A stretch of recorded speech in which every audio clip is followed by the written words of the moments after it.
trust. Hello, operator? Hide if you can. Scream if you are able. But above all, if you are alone, don't answer the phone. I killed them all. Don't answer the phone. Rated R. TV commercials like that one exploiting the plight of women in danger, those ads have been saturating television for the past 2 years. And the summer and fall of 1980 are the worst yet. They signify a disturbing new trend at the movie box office, one we'll be discussing on this special edition of Sneak Previews. Across the aisle from me is Gene Siskel, film critic of the Chicago Tribune. And this is Roger Ebert, film critic of the Chicago Sun-Times. Now, normally on Sneak Previews, Roger and I review new movies. This week, however, we're going to be looking at a group of recent films that have some very ugly things in common. All of these films are thrillers featuring extreme violence directed at young women. To put it bluntly, what you see in most of these films is a lot of teenage girls being raped or stabbed to death, usually both. This is a depressing development in American movies, and on this show we'll examine the nature of this trend and then speculate on why we're getting so many of these films and getting them now. A lot of moviegoers, adults and teenagers, both go to see these R-rated films and they assume, well, they're just going to see a bunch of routine, scary pictures. But oftentimes they're really shocked how awful these films are. As we explore this trend, we will not be showing you extreme violence in these movies. We've picked scenes that only suggest the violence. We want to inform you, not offend you. It's just as well we're not showing some of those scenes. I think people would turn their sets off. Yes. To begin with, one of the things these so-called women in danger films all have in common is that they portray women as helpless victims. And after you've sat through a dozen or so of these films, as Gene and I have unfortunately had to, they all fall into the same pattern. A woman or a young girl is shown alone, isolated, and defenseless, and then comes suspense-building scenes where the girl thinks she's about to be attacked, but she isn't. And then, just when you think everything's going to be okay and nothing's going to happen, a crazy killer springs out of the shadows and attacks her, and frequently the killer sadistically threatens the victim before he strikes. That's what's happening in this scene from last year's sleazy movie, When a Stranger Calls, which has now been re-released because of the recent upsurge of the popularity of these films about attacks on women. In this scene, that woman's been told to keep the caller on the line who's been threatening her until the police can trace the call. Hello? It's me. I know. Who are you?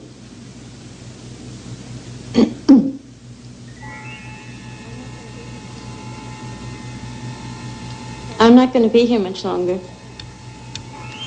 Dr. Mandrakis and his wife are coming home. I know. Can you see me? Yes. You don't know who I am or where I live. And Dr. Mandrakis will take me home. Or maybe even the police. You've called the police.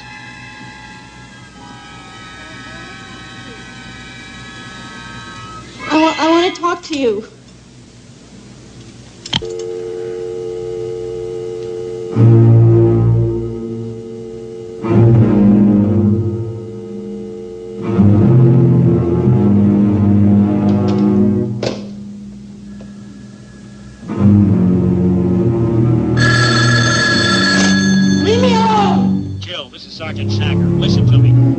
The call. It's coming from inside the house. A squad car's on the way over there right now. Just get out of that house.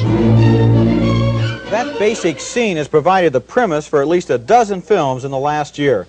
It's always the same. The girl is at home alone, the menacing attacker, the ringing telephone, the wide, frightened eyes. I think there's something terribly wrong when an image like that becomes the building block of an entire movie genre. You know, a lot of people think that the battle has been won in Hollywood on films about women. They think that now women have parity with men, that there's strong women images in the films. Jill Clayburgh and an unmarried woman, Jane Fonda, in every picture she makes.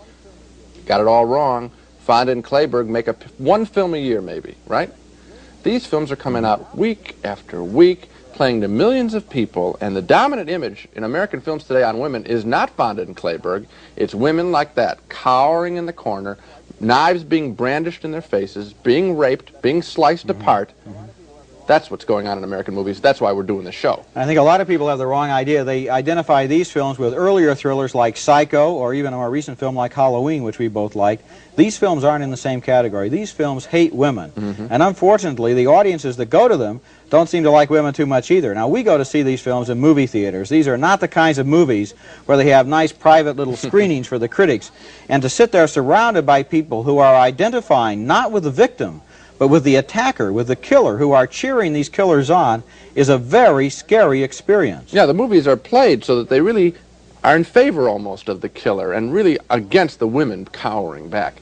I don't think we can stress this too strongly, that we're not talking about just a couple of films. It seems like we're getting new ones of these kind of films every other week. That amounts to a major movie trend. Here are some examples. There's Prom Night, with teenage girls being slaughtered at their high school prom. The ad campaign is, if you're not back by midnight, you won't be coming home. There's Don't Go in the House. A guy who was tortured by his mother burns 3 women to death. The cell line here is, you have been warned. And there's The Howling, a new movie about a woman who goes alone on a vacation and is tortured by the locals. The come-on line here is, imagine your worst fear a reality. And there's Terror Train, in which 6 college students at a masquerade party on a train are stalked by a psychopath. And there's The Boogeyman. A supernatural killer haunts a house. Here's one of the ads for The Boogeyman. You can't hide from him.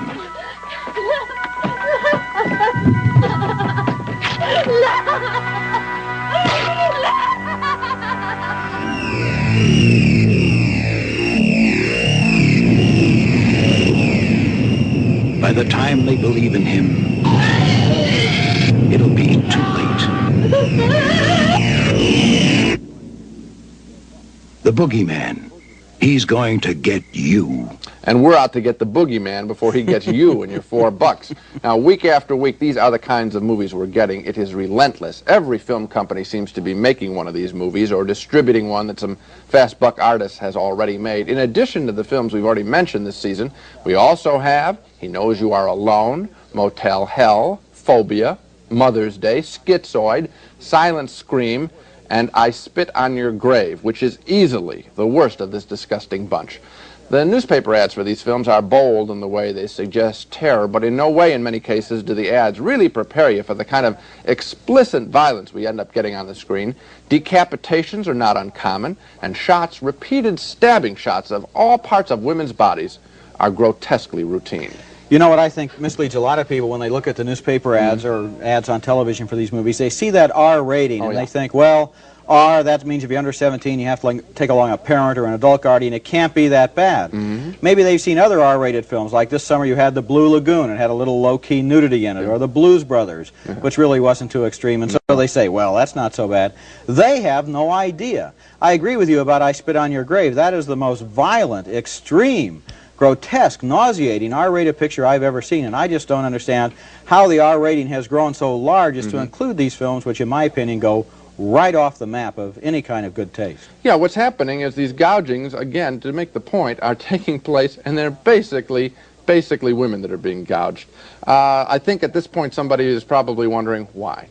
Why? Why exactly. now? Why is this happening? I have a theory. In the last couple of months that I've been seeing these pictures, I'm convinced it has something to do with the growth of the women's movement in America in the last decade. I think that these films are some sort of primordial response by some very sick people of men saying, get back in your place, women. These women in the films are typically portrayed as independent, as sexual, as enjoying life, and the killer typically, not all the time, but most often, is a man who is sexually frustrated with these new, aggressive women. And so he strikes back at them. He throws knives at them. He can't deal with them. He cuts them up. He kills them. Get back in your place. It's against the women's movement. I think you're basically right, Gene. You know, after you've sat through hour after hour of this complete trash, you begin to ask yourself, what did these female victims do to deserve the horrible attacks they undergo in these films? What was their crime? Why is it suddenly open season on young women in the movies? Well, one thing that most of the women victims do have is in common is that they do act independently, and I agree with you on that point. To one degree or another, they're liberated women who choose to act on their own, and the moment that a woman starts making decisions for herself in these movies, you can almost bet she's going to end up paying with her life, and horribly. Here's an example from a movie, Silent Scream, with a college co-ed looking for off-campus housing. Listen, I don't want to put you on the spot, but I've had a rotten day and I really need a room. So do I. I'm not a violent person by nature, but if there's a room here, I'm ready to fight for it. Why fight? We can always share it.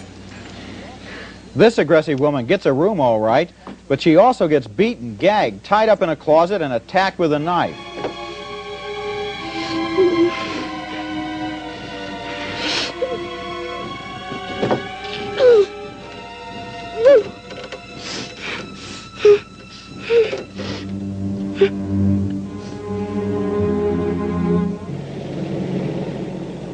And in the movie Friday the 13th, an independent female camp counselor goes out on her own and hitchhikes a ride with the wrong driver.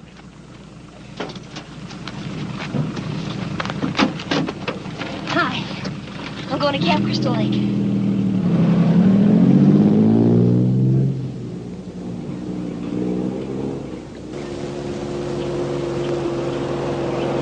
Guess I always wanted to work with children. I hate when people call them kids.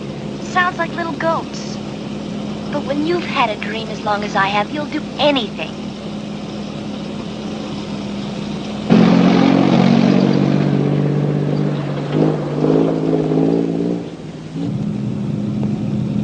Hey, wasn't that the road up for Camp Crystal Lake back there?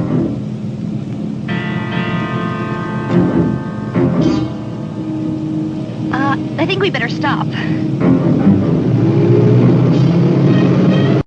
Please?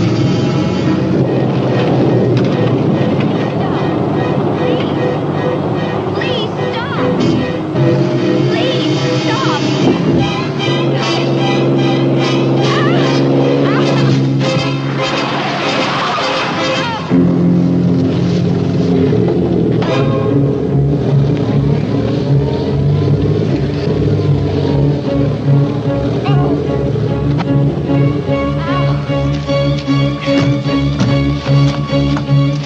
Now that scene demonstrates a very common and probably very significant technique that's used again and again in these films. We view a scene through the eyes of the killer. You never saw the driver in that last scene. Instead, you saw everything through the driver's eyes. Now in the traditional horror movie, we often saw things from the victim's point of view, but that's no longer. Now we look through the killer's eyes. It's almost as if the audience is being asked to identify with the attackers in these movies, and that really bothers me. That's a very good point. One other thing that bothers me is that the behavior that these women are engaging in, if done by men, would be considered brave, bold, and fun. Going hitchhiking, you know, going across the country like an easy rider, very typical. A woman tries to do something like that in these films, whammo, they get sliced up. And again, I want to expand on this notion of what may be causing this. Whenever we see a movie trend, I think that what's really going on, I think I've talked about this, is sort of a coalesced dream that the people may be feeling and the filmmaker hits on. Remember those disaster pictures? We talked about it, everybody being afraid that something evil might happen to the world, a nuclear explosion or something like that. Then we get all these doomsday films. Here, I think filmmakers are picking up on the notion that a lot of men are angry at women, don't know how to cope with women, and they're pandering, exciting, inflaming men. Very bad. When you talk about the coalesced dreams, in other words, there are a lot of people out there who have urges or feelings or fears that they don't articulate themselves, and then a movie comes along, sometimes almost by accident, that strikes that chord. For example, when Airport came out in 1970, nobody knew that was going to be the first of countless, umpteen dozens of disaster movies, but it really spoke to people in a way that made other people imitate it. And I think in this case, the first movie of this whole series of women in danger films was obviously Halloween, which I think, and we're going to get to Halloween in just a moment, I think it's a pretty good picture, but it captured an enormous audience. It did millions of dollars worth of business, and then the sleaze merchants who came along looked at that movie and tried to put their finger on what it was about it that was so successful, and they said, well, women being chased by a killer, that's it. Let's go out and hire us some more women and some more killers and make us some money. That's why they call these things exploitation films, these rotten ones, because they exploit one element and make it sort of sick. Also, many of the attacks in these films take on women who are scantily clad. And I think that the intent here is to also exploit the sex angle in these pictures. The nudity is always gratuitous. It's just put in the film only to titillate the audience and maybe make one other point. that women who dress this way or merely uncover their bodies are somehow asking for trouble and somehow deserve the trouble they get. That's a very sick idea. Here, for example, is an innocent sunbather, and I spit on your grave. Watch what happens to her.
And in Friday the 13th, we watch as a young woman primps provocatively in a bathroom mirror as she is stalked by a hatchet killer.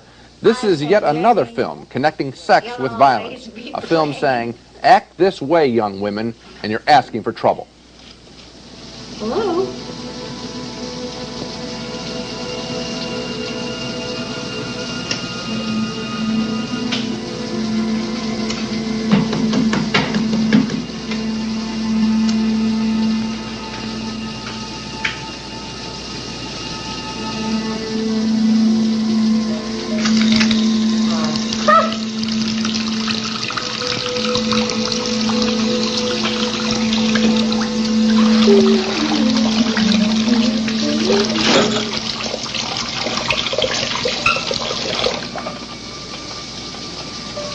Dad?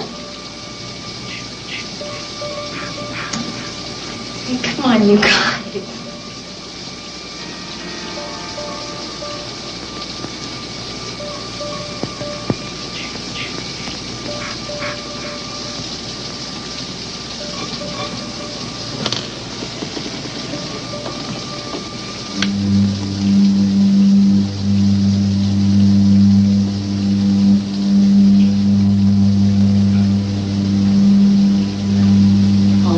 Free.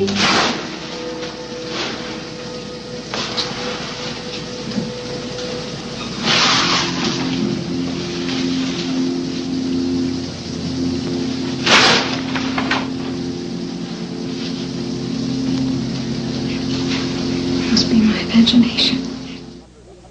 In the past year, I must have seen that scene 100, 150 times. Every movie of this kind has 8 or 10 scenes just like that. I am sick of them. I dread going to these kinds of movies. It really has become the most depressing part of my job as a film critic. And there we are in total agreement as far as I'm concerned. You know, we go to see these movies, and in a way, I almost feel as if I don't belong in the theater because everybody else apparently went to these movies like this voluntarily. They're happy to be there. They're reacting. I feel like an undercover spy in the dark. I went to see I Spit on Your Grave, and I was sitting next to a fairly nicely dressed, middle-aged man, maybe in his 50s or 60s, who was talking back to the screen with lines like, boy, she's really asking for it now, or, you know, there's a rape scene coming up, this'll be a good one, and so forth. This guy is, to my way of thinking, a vicarious sex criminal. He has very antisocial attitudes. I felt creepy sitting there. Not all of the guys, I went and saw the picture too, and I saw a lot of couples on dates. And that gets me worried about another thing. I know a lot of people are wondering, well, you know, people are going to see this film and imitate the behavior. Some people may. I don't know. But the majority of middle-class people are going to see these films. That's why they're such big hits. And I worry then about this idea, which is that when you view women constantly as sport, being stabbed. I think that's a sort of a sick notion that just sort of makes it's degrading. You view them as second class, that somehow this is acceptable behavior. You've said before that all movies tend to argue in favor of the behavior that they show. These are women as sport, to be stabbed. I think that's a bad idea. You know, they outlawed bullfighting because it was cruel. I almost have some of the same feeling toward these kinds of films. These kinds of movies put some very bad ideas in society in the context of entertainment, yes. You know, Gene and I had some long discussions before we decided to do this special program on women in danger in the movies. And frankly, we worried about whether additional publicity for these movies might simply help them out at the box office. We sure hope not. Our intention is to simply report on this trend and to warn unsuspecting people who might go to these films thinking they're merely good, old-fashioned horror films, the kind a lot of people used to enjoy. Because there is a difference between good and scary movies and movies that systematically demean half the human race. There is a difference between movies which are violent but entertaining and movies that are gruesome and despicable. There is a difference between a horror movie and a freak show. And a good example of that is the fact that both of us gave favorable reviews to a very scary 1978 horror film named Halloween. Now there must be people asking, how could we praise a movie like that and now say these other movies are so terrible? Well, here's a scene from Halloween. It's got the same basic situation as all the women in danger movies have. There's a woman alone in a big house. She's being chased by a killer. But let's look at it first and then talk about some of the differences. I'm going to take a little walk. It's the boogeyman. I'm scared. There's nothing to be scared of. Are you sure? How? Killed him. You can't kill the boogeyman. Come on, Tommy. Now lock the door.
Okay, that's Halloween, a horror movie we both think is pretty good. Very good. Yeah. One of the things a short scene can't show you is that Halloween is directed and acted with a great deal more artistry and craftsmanship than the sleaze bucket movies we've been talking about.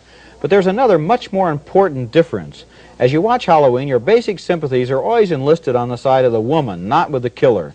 The movie develops its women characters as independent, intelligent, spunky, and interesting people. Halloween does not hate women. Yeah, you know, when I saw that scene, I must admit I wasn't really worrying about the woman as much as I was placing myself in that closet and thinking about that killer, how I would handle it. And I was also appreciating the fact that I think Halloween not only doesn't hate women, but it loves film and filmmaking. That music is just fabulous. The way he starts one theme, then lays another thing on top of it, keeping the other theme.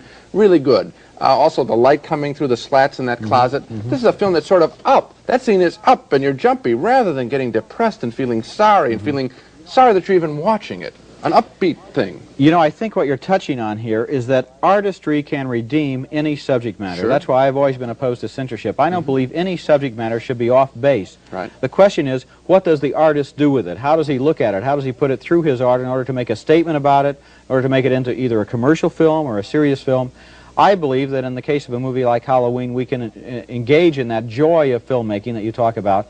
That's not the case with the other films that really address themselves to the lowest possible common denominator. So we're not knocking scary pictures, no, per se, just a certain kind. And just to make the point one final time, differentiate the films we're talking about from something good like Halloween. The films that we're dealing with here don't have the artistry of Halloween.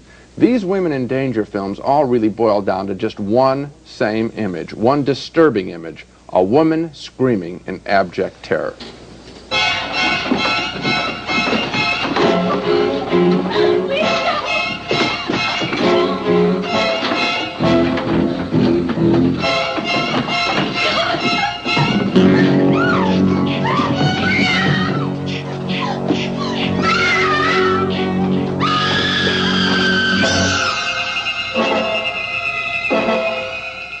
That's really the degrading essence of what's going on in these pictures, and in that one they even slow it down in slow motion. That's all that's about, is just that sick image of the woman cowering in a corner.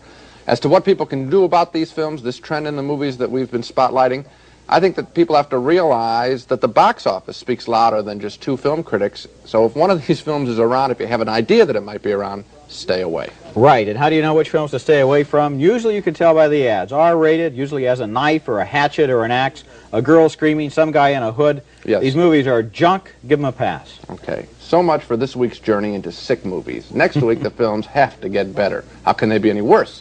Next time, we'll review 5 new films on sneak previews. Until then, we'll see you at the movies.